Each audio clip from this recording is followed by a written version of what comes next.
Bonjour, traduction sans filet numéro 174. Et la dernière traduction sans filet, c'était il y a 5 jours, c'était pendant une coupure de courant. Et 5 jours sont passés, j'ai fait pas mal de choses. Il y a mes parents qui sont venus ce week-end. On est allé voir d'ailleurs l'exposition Koen Wessing, dont vous voyez peut-être l'affiche derrière moi. Grand photographe néerlandais, et je n'avais jamais vu d'exposition de photos de lui comme ça, et c'est vraiment très très bien. C'est une exposition du jeu de paume délocalisée au château de Tours, et je vous recommande vivement d'y aller. Comme prévu, après la 172 et la 173, troisième vidéo consacrée au même poème de Michael Simmons Roberts, dans le recueil Dry Salter, c'est le poème de la page 27, Hymn to November, et si vous n'avez pas regardé ou si vous ne vous rappelez pas les 72 et 73, eh bien c'est parti, je relis tout, je ne redonne pas toute la traduction, je serais bien en peine de le faire parce que j'avais improvisé. Ce que je ferais peut-être, c'est que je ferai une sorte de version un peu élaborée, un peu finale, plus du tout improvisée, des trois strophes, des trois quintiles, donc du poème entier, que je mettrai sur mon blog. À voir. Hymn to November. Strangers are tethered to dogs, or sit in oversized and idling cars, or bear heavy coats and bags as ballast. I keep myself grounded with stones in my pockets, marked with my children's names. Yet, this morning the city itself could take off under such blind winter sun. Our words rise up in rapture, and breath smokes like an offering. Old stones recast as celestial. Amid all this weightlessness, a beggar strips in the street, wants out. No one helps. There is no way to the soul but through the body. A butcher hangs a haunch inside his window. Harvey. Donc le troisième et dernier quintile.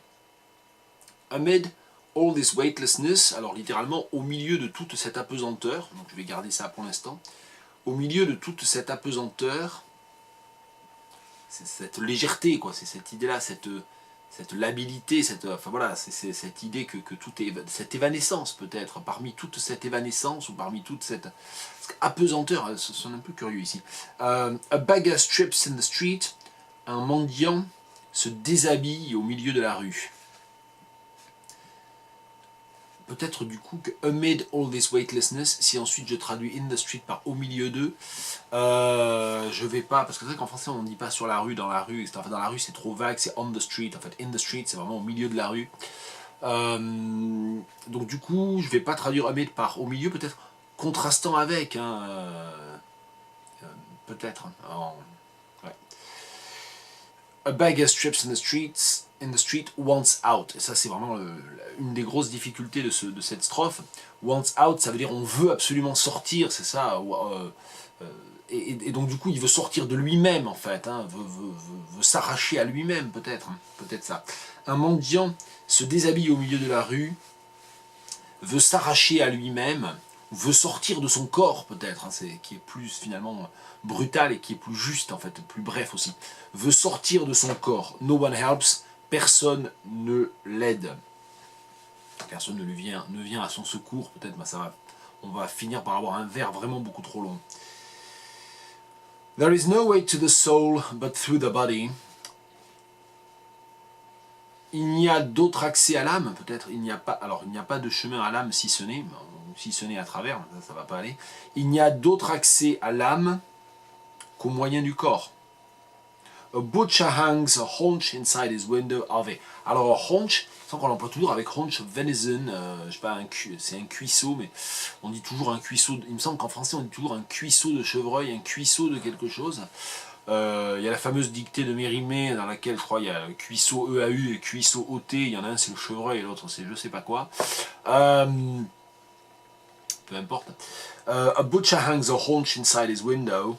Un boucher suspend, parce que c'est ça, c'est suspendre un crochet, suspend un quartier de viande, peut-être, parce qu'un cuisseau tout seul c'est un peu bizarre. Un boucher suspend un quartier de viande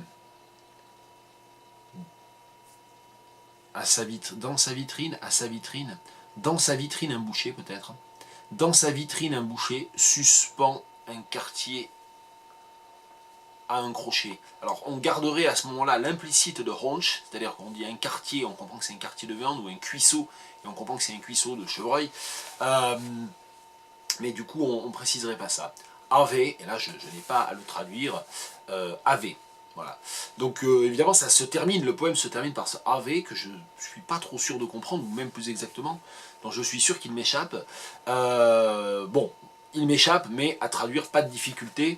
C'est en italique, c'est en latin, donc voilà, on ne va pas le traduire autrement.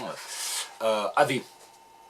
Bien, on s'arrête là pour aujourd'hui. C'était la 174e et on en a terminé en 3 vidéos des 3 quintiles de Hymn to November de Michael Simmons Roberts. Mais vraiment, je rappelle ce conseil de lecture à Dry Salter de Michael Simmons Roberts. Très très beau recueil de poèmes. Je suis loin d'en avoir fini la lecture ou fait le tour, mais voilà, c'est vraiment une très très belle voix.